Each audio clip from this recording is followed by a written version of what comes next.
Okay, just a few more seconds. I'm going back to the beginning. Okay, I need a bit of some responses from you just to kind of guide us on how we're going here. So firstly, how did you name this kind of a god? A puppeteer. Yeah, that's a good kind of name. It's pretty obvious here, isn't it? So how do people live if they think God's the puppeteer, that God's pulling the strings? How do they live? They're submissive. They've got blinkers on. Closed off. Yeah, yep.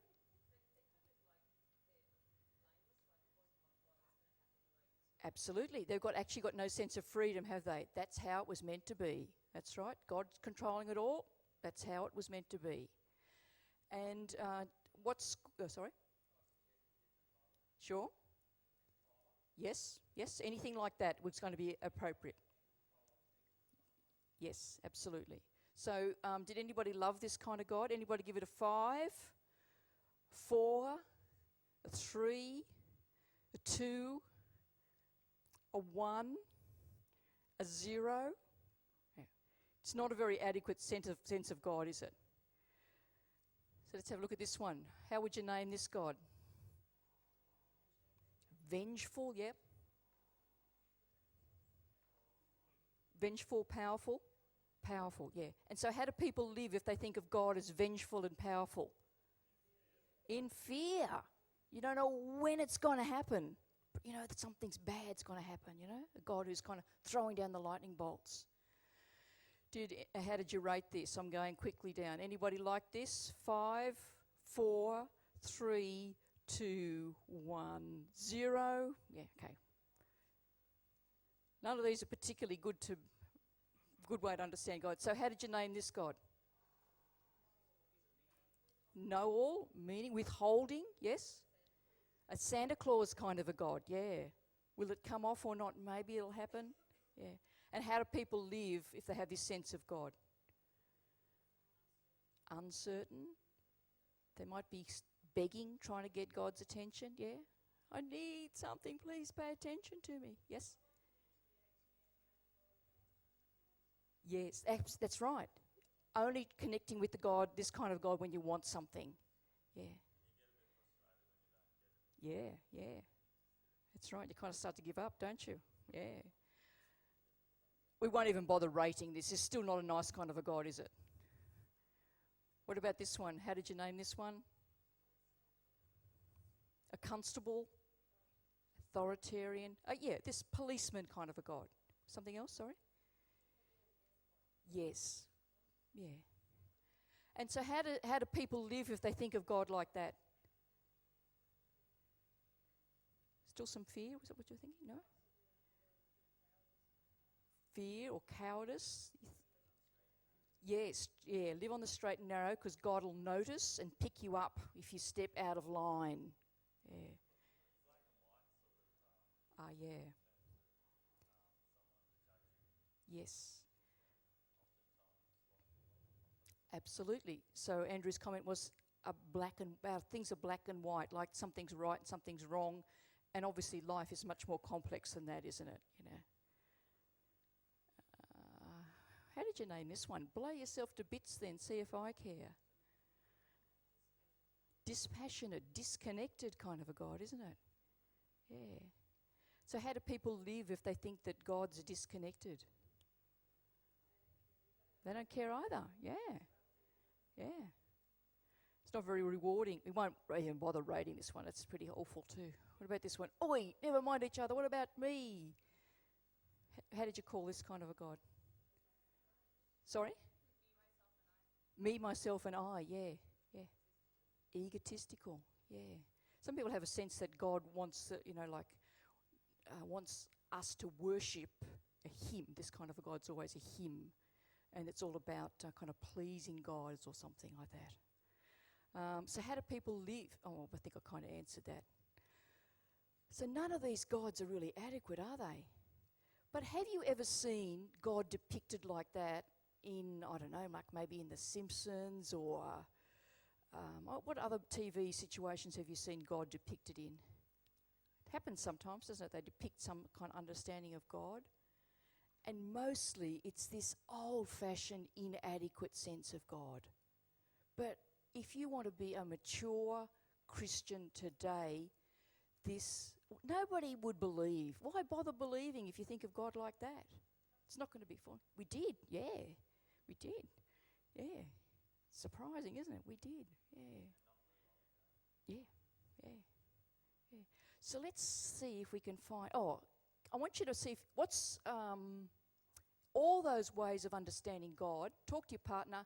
Is there a generalization you can make? This kind of understanding of God, or these understandings about God, all, what's the generalization you could make? Quick chat to your partner and I'll get a few ideas in a moment.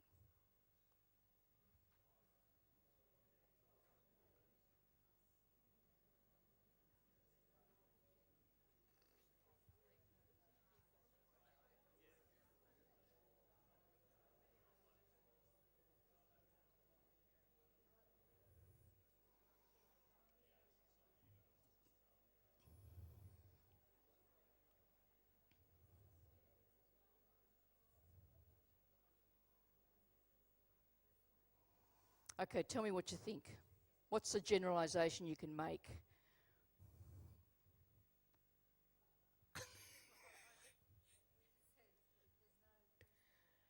No, it's not personal at all, is it? Thanks, Debbie. What's another generalization you can make?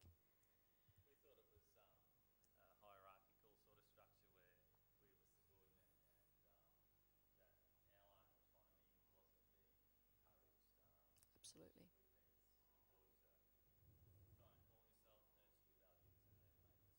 Mm, mm. Yes, it's probably not enough to say hierarchical, but it's certainly a God who's over us, so certainly a dominant and we're subordinate. Hierarchy, we need a few more levels in there to say that, yeah. Any other generalisation? Yes? Yeah. Yep. Yeah, thanks, Kat, exactly right, yeah. So just in my words there, and you've tapped into that, all of these show a God who's distant and remote. Okay? A God who, created the universe and now watches over it. But this is this sense that God on a cloud, apart from us. And the way people live with this kind of sense of God about, they do believe in God because they want to have a better life afterwards, after death, about this going to heaven. They believe, there'll be a judgment at the end and that their life will be weighed up. Is that true? Yeah. But again, that's not adequate, is it? No thinking. It's hard to persuade anybody to believe in a God like that. I can't believe in a God like that. Sometimes when people say to you, I don't believe in God, it's worth saying, tell me what you think God's like. Because mostly they'll describe a God like that we just talked about. And that's not adequate. Some people used to believe in it, and it wasn't so long ago that you might have believed in it yourself. But it's not adequate for us as thinking adult people today. So I want to show you some different ones here, and I'll kind of skip through these pretty quickly. So I may not get you to do this for the whole lot because it takes a while. So I'm going to give you a new set, and these are all other ways of speaking about God. So I'm going to show you something like this. This is maybe, I better give you a word sometimes because they're sometimes a bit obscure. So there's an understanding of God as being like breath. So I'm going to kind of get you, I won't push this name or description because sometimes it's just one thing, but I want you to think about how do people live when they believe in God like breath. And I want you to give a rating this time on how adequate this image of God is for you. 5 if it's really good, 1 or 0 if it's rotten. Okay, similar to what we did last time, okay? Now, I just want to check, has everybody got a partner? Because I want everybody working this time, no slacking off. And I learn names quick, so I've got Kat's name. I know these 2 girls up the front. I might pick on them in a minute. I know Andrew's name. And Debbie's there. And, so I'll be calling a few names. Kathy's just coming up the back. I'll ask her too in a minute. Okay, so Similar thing, I want a name for this kind of understanding of God. How do people live and how adequate is it? And I'm moving faster than last time. So if your partner's a bit slack, give them a dig in the ribs to help you along. Okay, ready? I think I'm only going to give no longer than 20 seconds. Okay, ready? Here's the first one. So this is God as breath.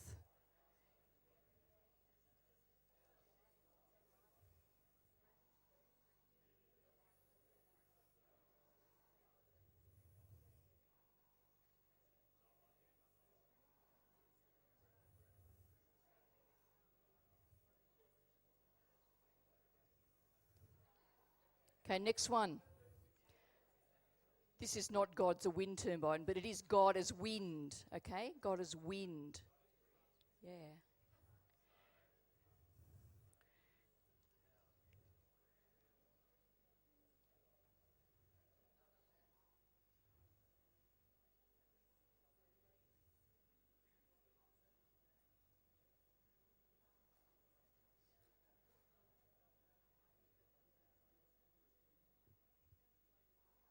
Okay, here's your next one.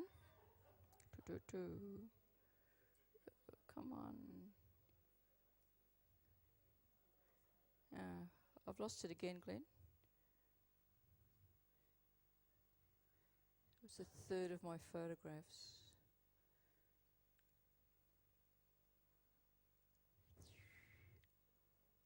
Thank you.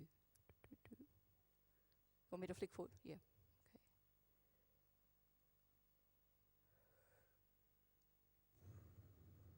Oh, okay. So this is God like a mother hen. So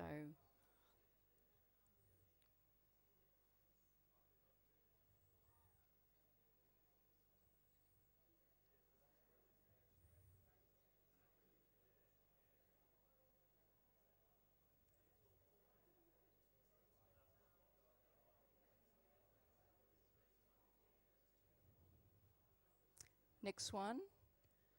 So obviously we don't have in the scriptures anywhere that God's like Uluru, but God is like a rock. So what do you make of that as a way to understand God?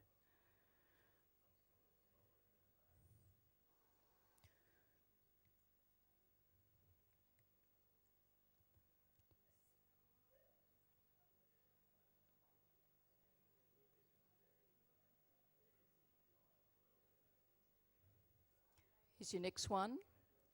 So obviously God is like fire.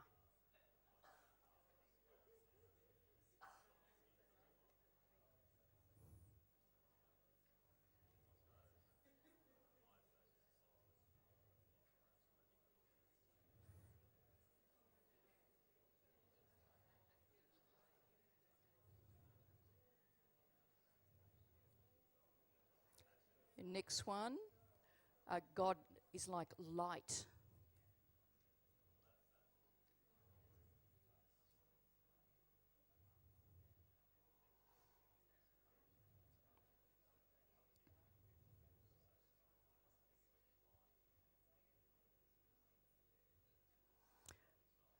God is like a mother.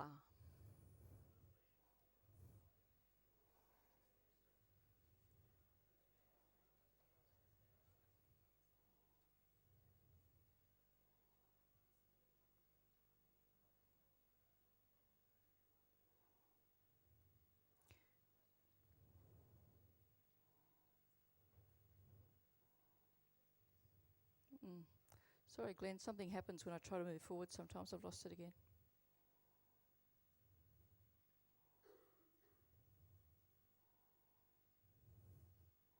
Mm-hmm. Okay, so your next one is God is like a father.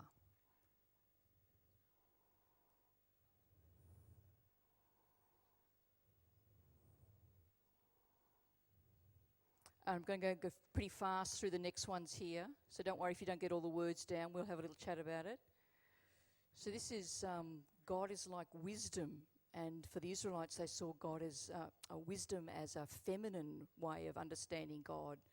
So yeah, a kind of a spirit of wisdom.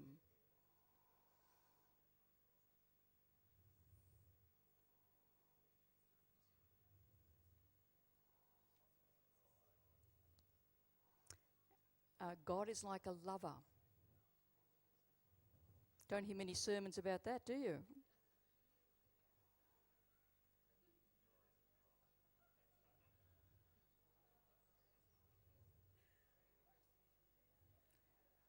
God is like a shepherd, one who companions us.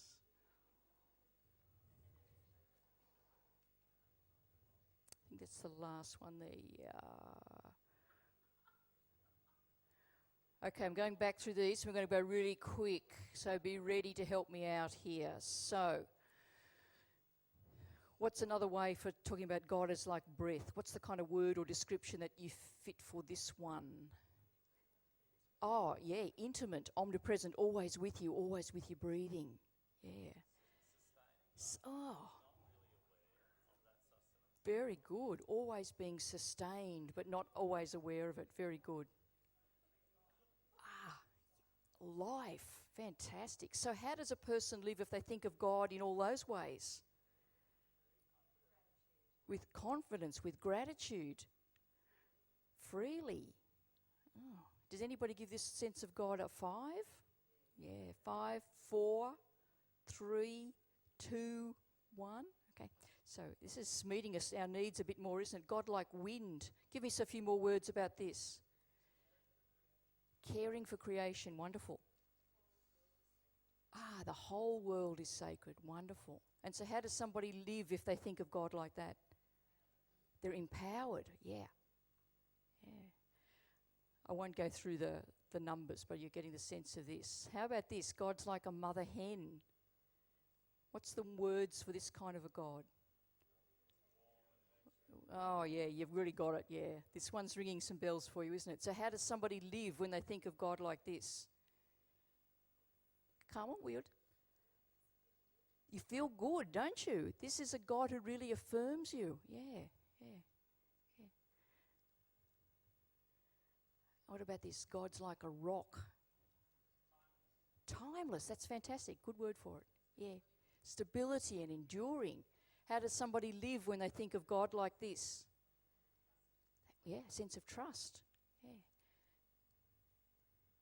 God's like fire. What are some words for this? Warming, yes. Energy, passion. Yeah. And so how does somebody live if they believe in a God of fire? They work hard, okay. Passion. Oh, yeah, conviction, Lynn, that's well put too. Yeah. Yes, that's right. Yeah, so even when a fire is kind of, it appears to be damaging, yeah, it can be renewing, can't it? Yeah. Yes, yeah. That's right, the refiner's fire and the fuller's alkali. Do you know that? Yeah, but yeah, the refining, people up here who know about mining know about all that kind of thing, the transformative power of fire on metals. I'm going to skip this one because it's a little bit like fire. What about this, a sense of God like a mother? What are some words for that? Love, care. Sorry? Oh, yes. It is. It's a simple way to relate to God. It comes naturally to us, doesn't it? We know it from our own experience. Do you ever think of God as a father like this? Yeah. So what are some words for this kind of sense of God? Yeah.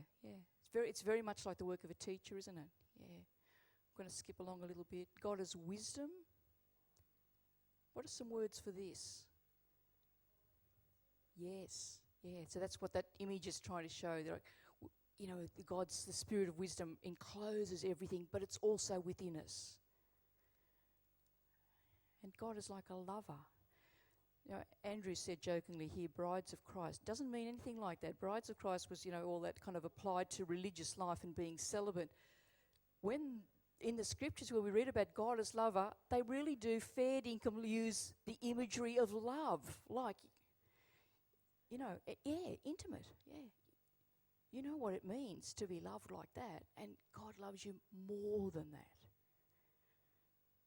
And this one about shepherd. Any comments about this? What's this understanding of God like?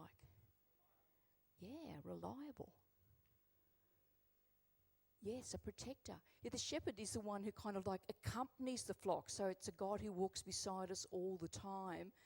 And we think of a shepherd as male often, but in some cultures, the shepherd, I'm sorry, the little picture's a bit dark, but that's a young girl who is a shepherd. So again, it's an image that applies to both men and women. Can you just have a word to your partner? What's a generalisation you can make about those photographic images of God? What's a generalisation you can make? Chat to your partner about that.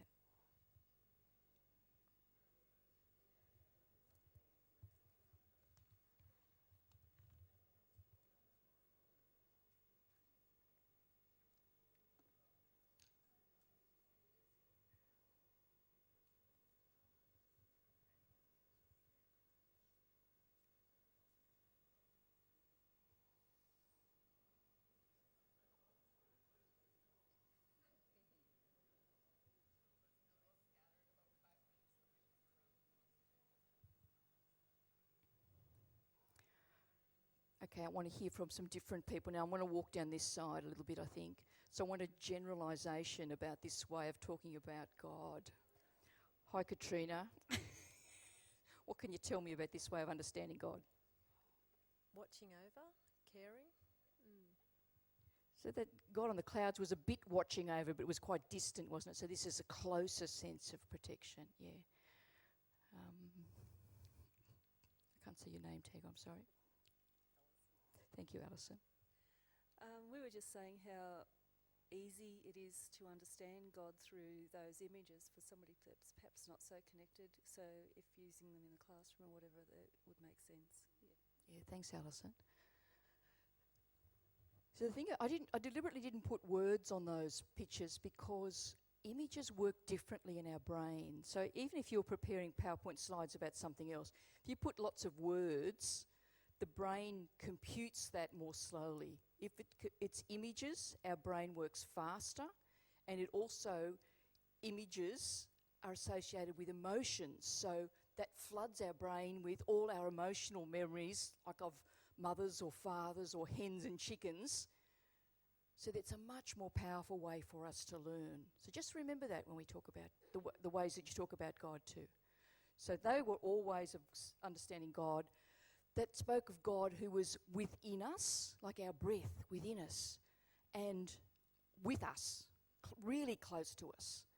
But also a God who's more than us, you know, the fire, the light, the wisdom spirit encompassing the whole world. And that way of living now is more about relationship and intimacy and belonging, having a really, almost like a physical connection, where we certainly didn't see that before with God on the cloud images. Now, have you had a sense of God being with you today?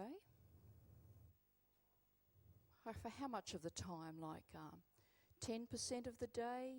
20% of the day? Just tell your partner how much of today, just say the hours when you've been at the conference today, how would you rate your sense of the presence of God today? Quickly tell your partner.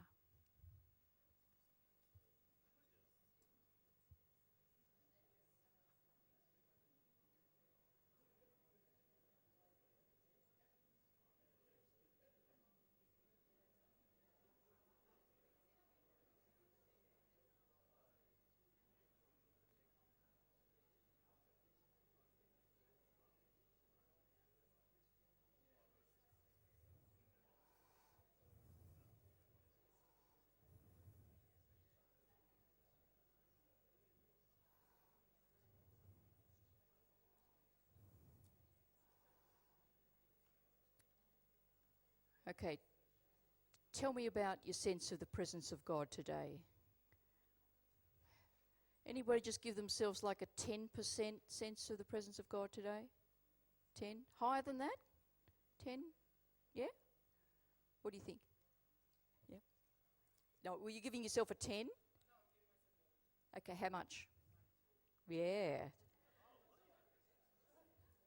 Why was today so good?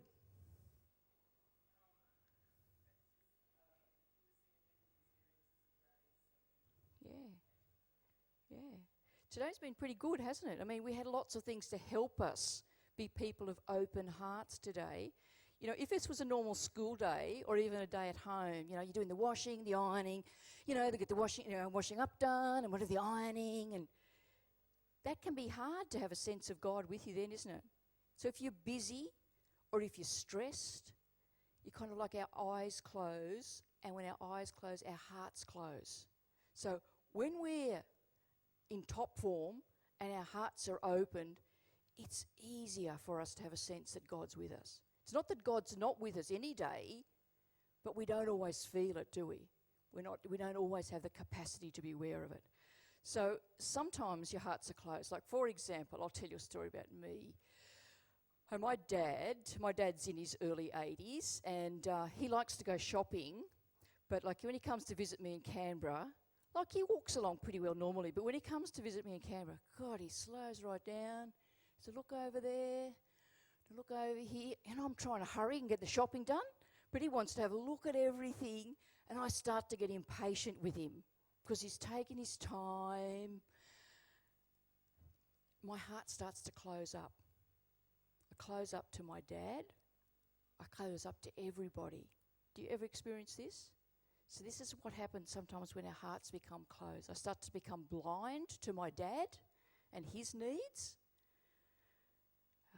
What else happens here? It's a bit like I'm in exile. You know, when I'm at home with myself and I'm open to God and I'm my best self, but when I start to close my heart up, it's like I'm not who I should be. I'm not where I should be. I'm not at home in myself. It's like I'm in exile. You recognise these words as very scriptural words to try and talk about what happens to us? But I want to be a person with an open heart. So how can I be a person with an open heart all the time? What advice would you give me? Pray. What else? Well, that was probably why we were so good today, because we started off praying so well, didn't we? Yeah. Slow down. Yeah. Yeah. Be mindful. Okay, yeah, we'll talk about that a little bit more. So one thing I want to talk to you about, I want to give you this little idea from Celtic spirituality. Has anybody ever been to Ireland or have some Irish heritage? The Celts have a sense of God, a little bit, which is like a natural Aboriginal spirituality, a sense of the spirits or the spirit being right there where you are, and certainly being part of the land. So the Celts kind of thought that, like, if this is ordinary life like this, that the spiritual life or the sacred must be right on top of us, must be so close to us all the time, and that sometimes there's some thin places where this membrane between ordinary life and sacred life, it's extra thin. And so sometimes they'd go to these places, maybe like a waterfall or a beautiful mountaintop, and you know how you feel different sometimes in a special place? They said that was a thin place. It was like the life of God was touching more closely than usual. So now this is originally was an idea just about a physical place. But I want you to think that it's more than a place. So certainly, I'm going to go fast here because you're an advanced group. So there are places where people go on pilgrimage, not just Christians, but people of all faiths, because they think that's a thin place where they can encounter God. Does that make sense to you? So you can see, I've put the Taj Mahal here, but we could have had Rome or Jerusalem, anything like that. It doesn't have to be a place where there's a building, does it? What's a sacred place for you? Waterfalls are big for me. Waterfalls big for any of you? What about the beach, mountaintops, what else? Out in the desert, rainforests, the night sky. Do you know what I mean? Sorry? The snow. It's not familiar for many of you people, I'm sure. The snow. But you know what I mean about those sacred places? Thin places where it's like God is very close there. It can be art. And I don't just mean a picture or a painting. Sometimes a film can give us a sense of God. And not just a any kind of art, like dance. Like, wasn't that dancing beautiful for Amazing Grace that Tegan did? So that art can help us have a sense of God. So it can be music or drama, or can be opera, can be popular songs, anything. All those ways, all those artistic ways speak to us of where God is. It doesn't have to be like joyful things either. It can be a really sad time. It can be a time when you're really sick or someone close to you is sick. It's hard, but you have a profound sense of God being with you. That ever happened to you? It can happen like just like one-off times, intense moments where you have a real sense of God being with you, and they can be really delightful, joyful times, but they can be longer and harder times, but it is like God is close. This is my niece. Jenny mentioned my niece in the introduction. Now, she's been such a special little girl, and she's had such a sense of God. You know how kids can do that? When she was 4, she said to my mother, her grandmother, they were at Mass, and of course she wasn't receiving the Eucharist. She said, "Nanny, why can't I have the bread of life?" She said it like that. Why can't I have the bread of life? Honest, if I heard a 4-year-old say, "Why can't I have the bread of life?" I think I'd bring them straight up to receive the Eucharist. Why can't I have the bread of life? And she said, "Well, you're a bit young, and when you go to school and learn about Jesus, you'll be able to." She said, "But I already know." And her little sister, she's a little bit older now. I was home with my family just after Easter, and my mum passed away last year, and I was up at the cemetery with my 2 nieces, and we'd picked some flowers from Mum's garden to take up there. And I got really sad up there. You know how it gets you sometimes?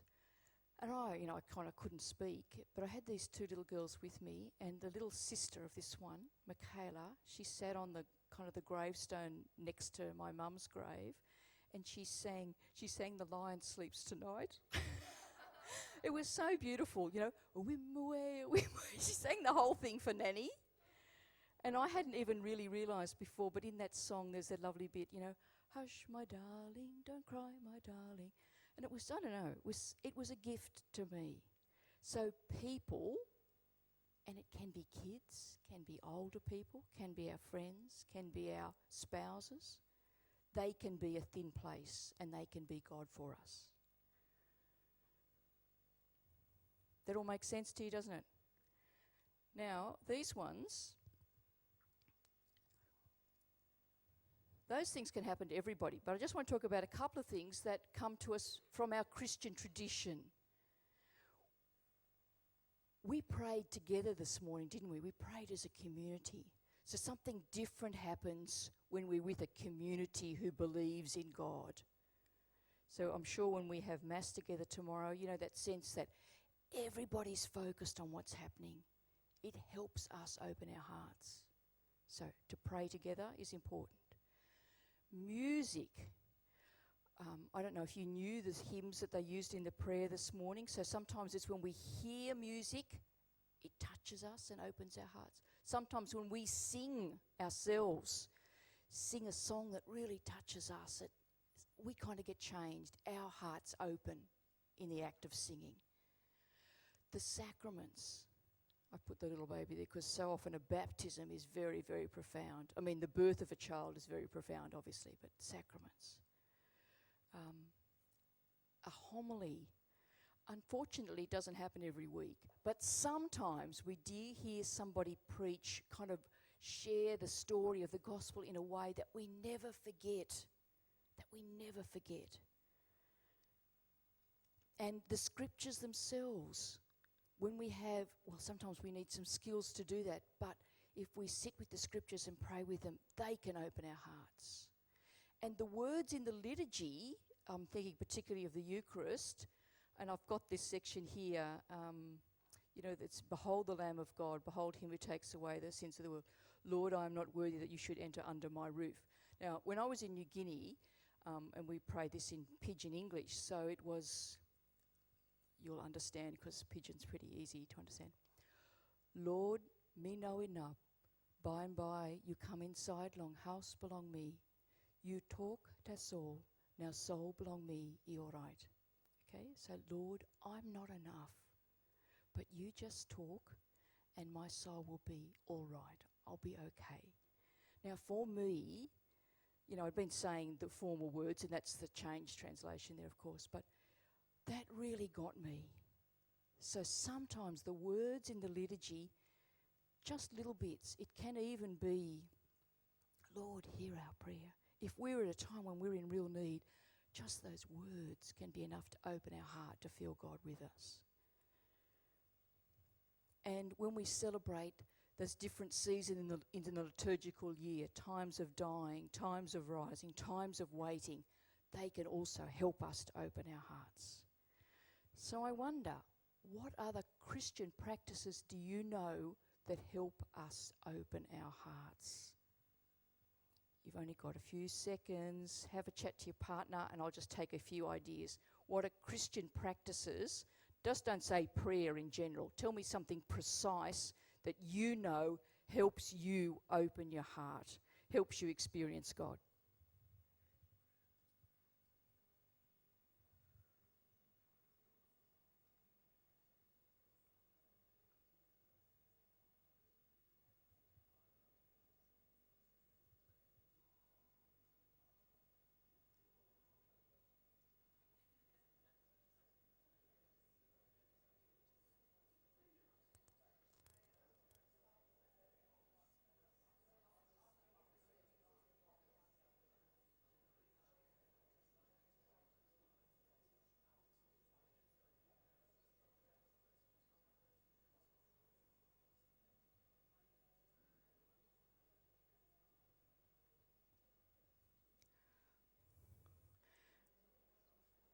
Now, I've picked on people on the outside of the aisles. Oh, I haven't been right over this side on the outside of the aisles. Oh, Kate, I might stop and visit you. What's a Christian practice that helps you open your heart? Meditation. Okay, so that answer's gone.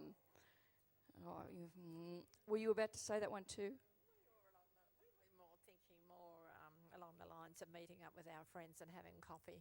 Maybe it's not a Christian practice, but That's good, isn't it? It's very important. Yeah, very important. So take time to be in touch with those whom you love and who love you. So a family meal or coffee with your friends, yes, they help you open your hearts. Good. That's a very Christian thing. That's what Jesus did a lot of, wasn't it? He ate with people because it's so important. Can you tell me one other thing? I was just saying to Kat that one of the things the Maris brothers brought through was an in-service about let be, let go, let grow. And that's something that has stayed with me. And I suppose it's probably less of not a very positive thing, but at the starting point. But at the end, where you actually let things go enough for them you can actually grow as a person and grow spiritually. So that's something for me that I've taken away. Your name, I'm sorry, I can't see your name. Thank you, Elisa. Thank you. Did you think of one? I think for me, just trying to connect with nature, just sitting down on the beach, just listening to the water and birds and everything around me, and maybe just going for a little quiet walk. Absolutely. Thank you, Archie. So don't forget those normal human natural things too. They might be the most powerful thing for you. Now, this topic was supposed to be about spiritual formation and grace. So let's just kind of sum up where we've been here. The spiritual life is really about one thing. It's about our cooperation with grace. And grace, again, it's a funny word. We don't use it much. But grace is God's love, and it's surging into the world at all times. And we feel it when our hearts are open. Does that make sense? There are some times that we feel it more than others. If we became really holy people, we would have open hearts all the time, and we'd be fully aware of God's love with us all the time. But most of us are not quite there yet. We're not 100% aware of God's love in its fullness every minute of every day. But if we're getting there, if you're starting to feel God's love more, you're on the way. So this is what spiritual formation's about. It's about us becoming better at noticing God's love, cooperating with it, kind of getting on board with it, sort of if we know that going to the beach and listening to the waves helps us open our heart, if we know that having coffee with our friends helps us open our hearts, if we know that meditation helps us open our hearts, we've got to do more of that, okay? Spiritual formation's not like you're going on a course that the CEO runs for you. That's not the only way. Spiritual formation's happening to you anyway. Sometimes they try and help by giving you a special opportunity, but it's happening whether we're alert to it or not.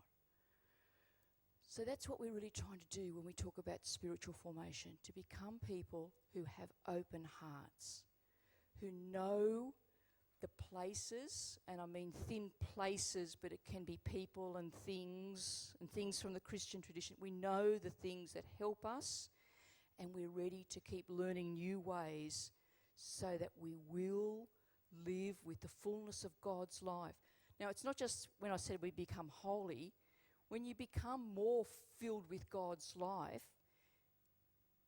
it's not just about becoming holy, is it? You're going to be happier. You're going to be more fulfilled. You're going to be a nicer person to be with. You're going to be more peaceful. You mightn't be rich. That's not part of it, but you'll have a kind of a contentment. And I'm not saying you won't have some suffering, but the suffering will kind of, it'll make place in your heart for more of God's love. Okay? So, just have a little chat to your partner. Have your ideas about these two words changed, or are they the same as when we started? Quickly check in with your partner.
Have a beautiful way of speaking about God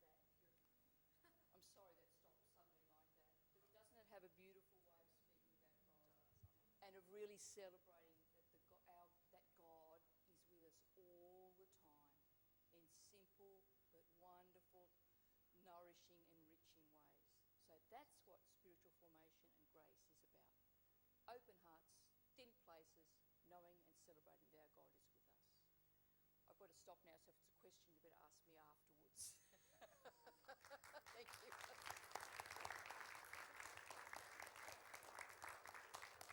Thanks for your time, everybody. See you at the concert or tomorrow morning. Thanks for coming along. That quickly, but thank you. No, you're right. Just on behalf of the Townsville Catholic Education, we'd like to thank Andrea for your beautiful presentation, and I feel like, you know, it's a chance that we all get, well, we don't get enough of taking that time out to be closer to God and understanding our spiritual formation. So thank you very much for today. Thank you very much. We appreciate that. Thank you. Thank you.